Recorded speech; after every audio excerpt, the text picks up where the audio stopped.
Hello and welcome everybody to Reflections on the Discourses, American Nobility.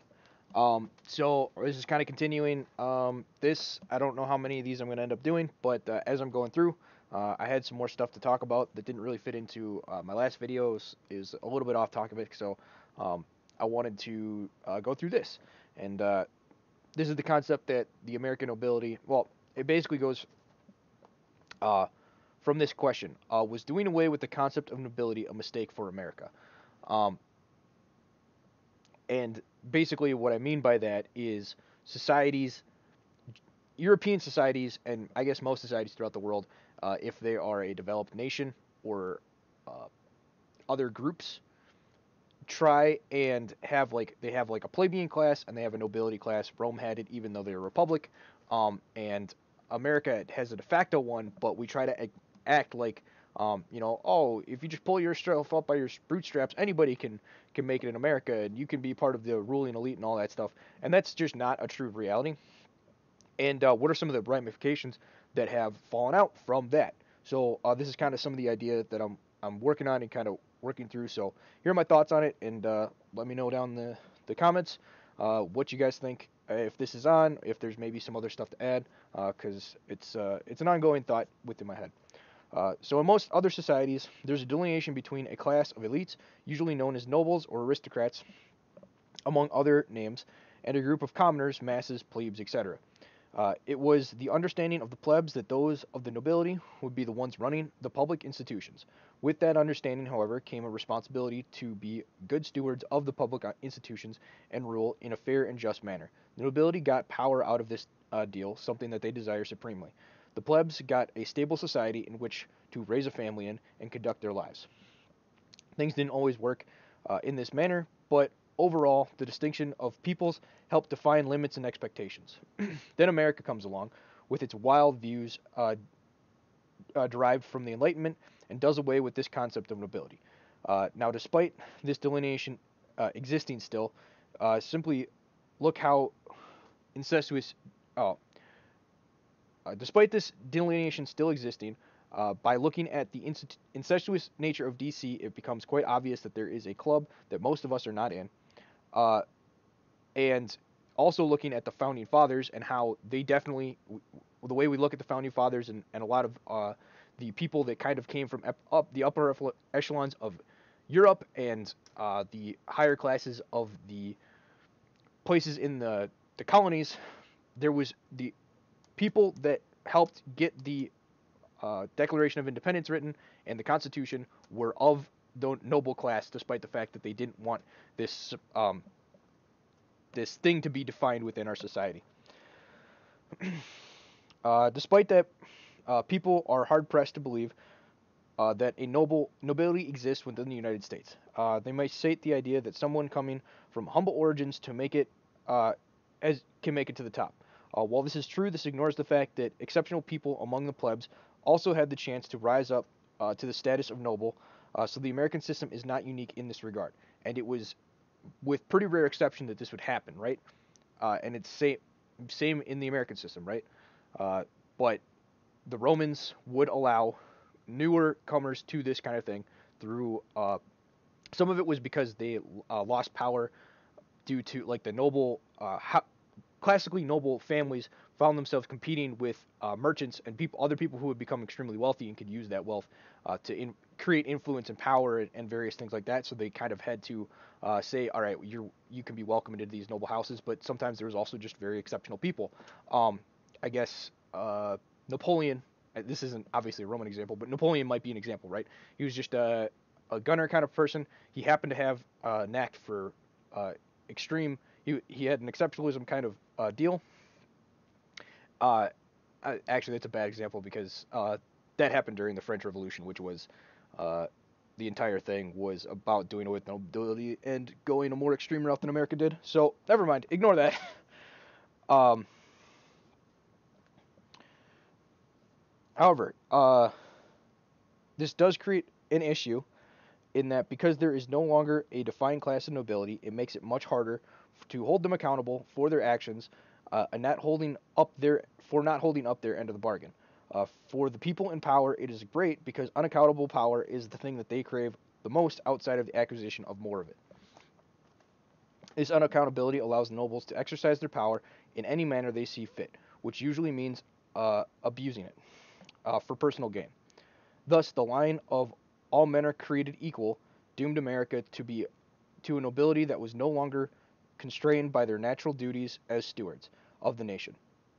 The corruption took a while to set in, as it takes a long time for cultural norms and traditions to change, but eventually it did. And thus, in the year of 2021, America is in a bad state because the means to check the corruption of the nobility was never put in place, as the founding fathers acted like Americans didn't have a nobility, while they obviously, while obviously those being, well, yeah, sorry, to check the corruption of the nobility was never put in place. The founding fathers acted like America didn't have a nobility, while obviously being the nobles they pretended didn't exist. So that's kind of my little spiel on nobility and the nobles that supposedly don't exist in America. We have a noble class. It's been corrupted. It's been unaccountable for a long time. And some of the institutions that kind of held it in place were Christianity, and that's basically been done away with. Uh, the fact that it was just kind of the the nobles at the time kind of understood it was their institutional responsibility to be good stewards, and so that's just something that they naturally did. And eventually, as generations went on, people were like, why aren't we just exploiting this for personal gain? There's nothing to hold us accountable. And so they kind of did that. And so we see the corruption and rot that has seeped into the American system. And it's been checked a couple of times throughout history, probably mainly through the populist movements with Andrew Jackson and in the early 1800s with Teddy Roosevelt. Those are the two notable ones. But I mean, both those people came from aristocratic backgrounds. So again, it's just nobles remembering what their actual job and duty to society is. Also, the idea of what the American nation is and wanting to have a nation and be a unique nation was also an aspect of early American life. And so, because the idea of what America is hadn't been eroded through various propaganda and stuff like that, you had various politicians that would fight for that nation.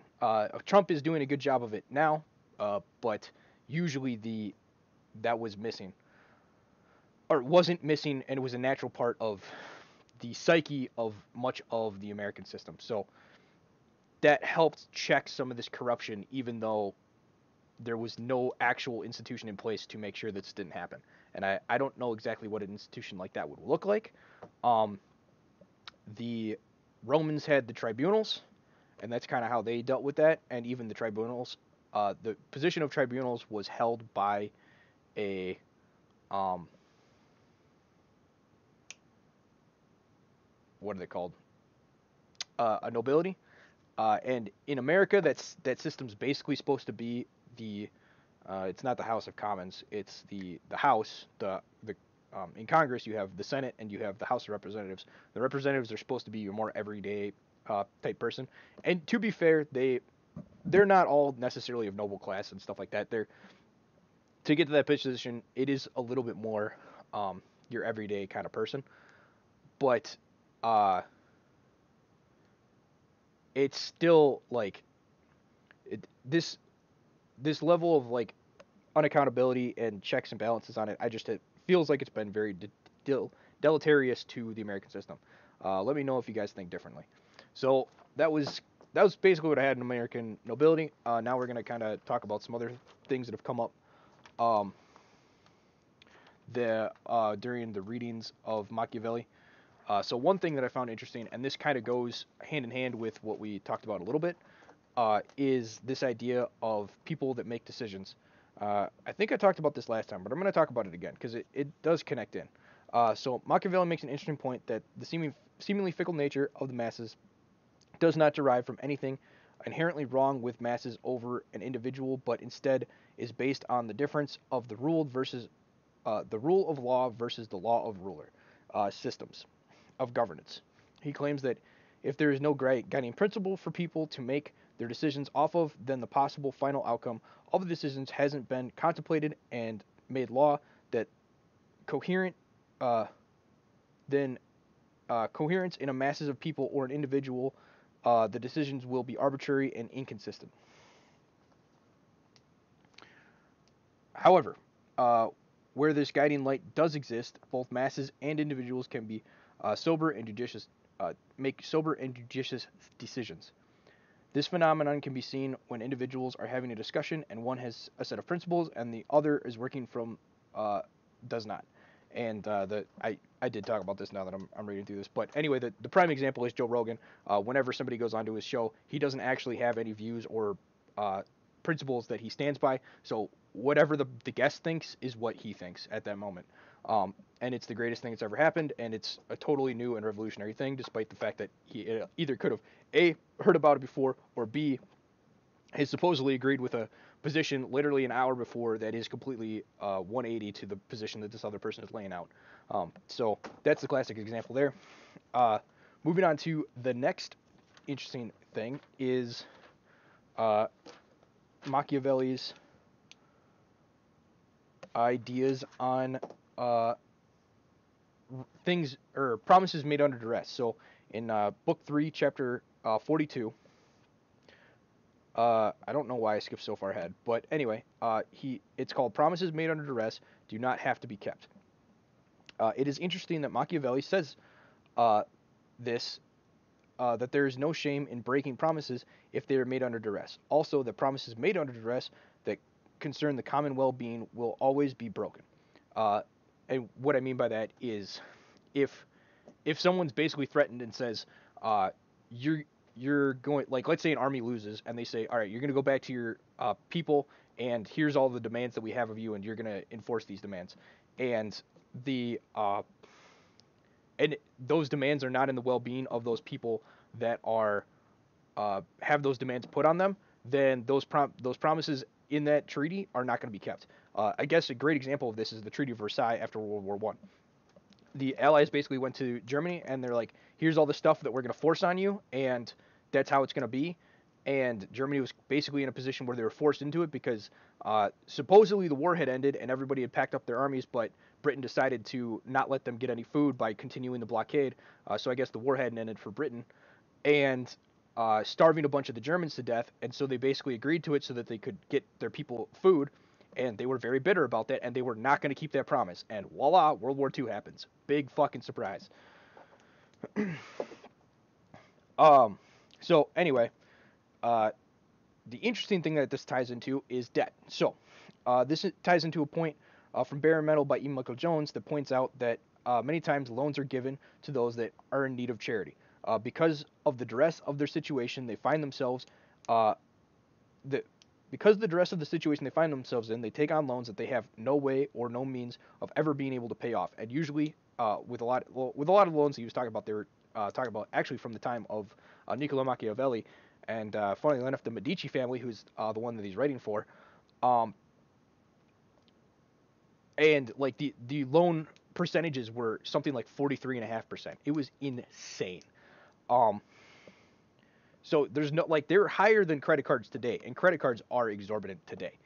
Um, so anyway, it is interesting that both these men would agree to this, uh, agree that this contract should not be honored, and when you tie in the common well-being, this becomes even more apparent. So that means, like, if these loans are honored, the well-being of the overall society goes down, and I'll touch on that now. As the loans have a deleterious effect on society, making those giving the loans rich beyond belief, while the rest of society is stripped of its money and its property. Then to top this all off, future generations have no chance of being able to afford anything, as the inflation caused by the loans has made it impossible. As such, the solution is not uh, is to not honor any of these contracts and have a jubilee, as described by Michael Hudson in his book, and forgive them their debts. This gets rid of all the loan contracts made under duress and sets people back on their even back on an even footing, thus allowing society to function again. And so I think this is a good way to kind of think about when we talk about jubilees and stuff like that. What loans should be forgiven and what loans shouldn't be forgiven, because you don't want to create a moral hazard where somebody took out a loan for a boat that they shouldn't have and got themselves in a bunch of made a bunch of dumb decisions and ended up in a financial terrible spot because they wanted to keep up with the Joneses and have stuff that they shouldn't have been able to afford. But on the flip side, somebody who has a bunch of medical debt, that should be forgiven, right? Because it's like, do this or die. And it's like, is there any more situation of duress that you could be under when taking out a loan and stuff like that? So maybe that's a way and a way to think about and a guiding principle for deciding when and which loans should be jubileed if you didn't want to do a full blanket jubilee across the whole thing. Being how broken our current financial system is, you might just have to do a full blank jubilee. But if you wanted to do a focused one, doing ones on these situations in which people were put under duress and forced into uh, basically forced to make a pick your poison kind of decision, and the poison is die or be in debt. Um, those ones are probably top candidate for getting chosen. Another one for duress would be student loans, and the reason those fall under duress is basically you have kids indoctrinated since they're little kids. Do this or you don't have a future. Do this or you're not going to be able to make any money and be able to have a family and raise your stuff, and have kids and be able to succeed in life. So not only have you just kind of told them over and over again this is necessary, but then you added the added fact that uh, you don't have a future unless you do this, right? All the things that your parents have are will not be unlocked to you unless you go do this. And the funny thing is, due to how broken the system has gotten and how many people that have bought this lie, it has made it so that even going to college doesn't work anymore. So those are kind of some of the things that I think are interesting that need to be thought about and can go into.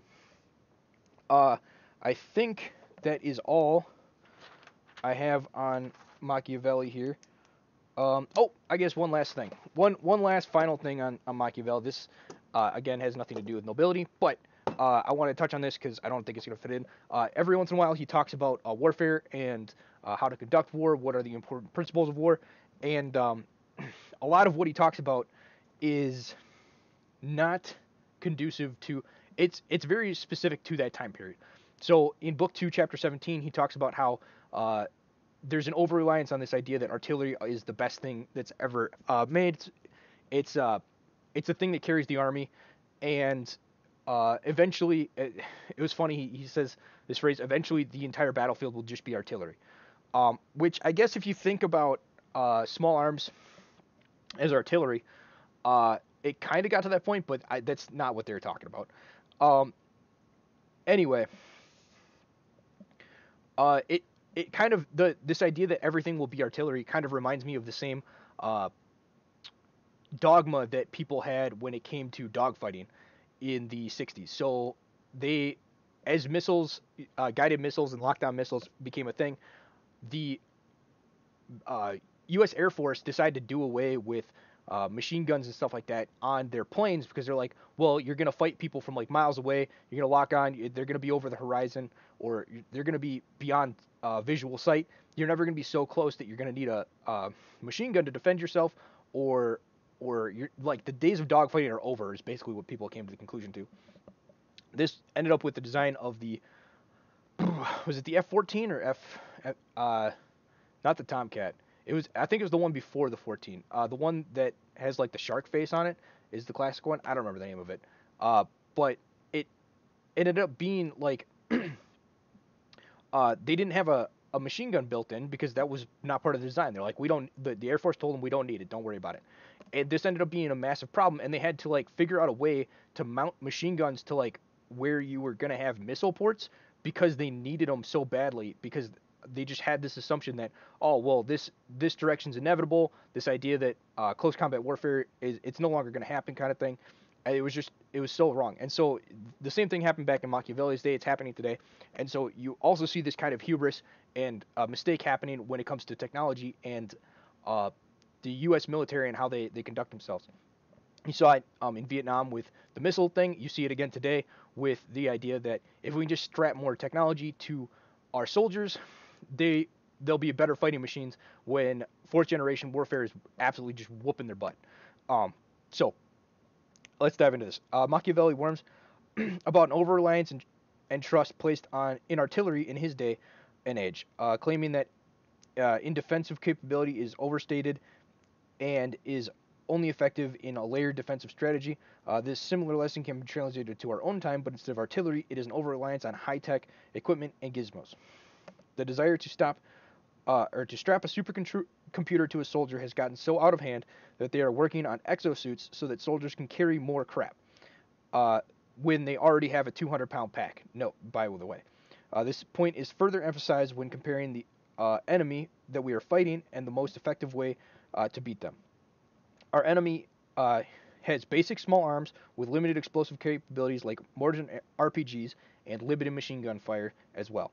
Yet despite this, they are capable of continuously outmaneuvering and ambushing U.S. forces. Uh, we already have a massive technological advantage, so adding more stuff isn't the solution. In fact, Martin Van Creveld and William Lind figured out that the answer and it was to use light infantry who need little to no field support with packs limited to 45 pounds versus the 200 pounds of an average soldier. I don't think they're as bad as they were, but early 2000s, I believe they were hauling around 200 pounds worth of crap. Um, and little to no tech equipment uh, because their operation modus operandi makes each makes tech a weak point and point of failure. If it goes down, there's no fixing it till the mission is over, and that might be months. Turns out the best way to beat the enemy is with its own tactics, those of a light infantry.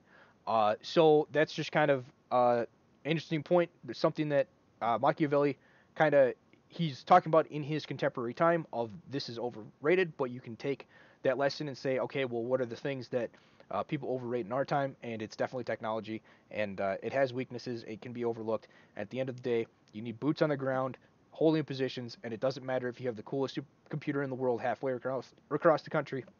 If you need to occupy a building, you need a person. So that kind of concludes uh, Machiavelli's stuff, reflections on the discourses for today. I don't know how many more of these I'm going to do, but it's been fun. And I look forward to seeing you guys Monday. It's going to be a little bit of a later one just because I got stuff going on that day. And next week's the big week with the ceremony on the 20th, so I might move the political day to that day. We'll see. Anyway, like, comment, subscribe. I'm on BitChute. I'm on YouTube. I'm on Podbean. I'm working on getting an Odyssey. It's not there yet. They're transferring all my videos right now. So that's what's going on. Thank you guys all for listening, and I hope you guys enjoyed your day, and have a good one. Bye.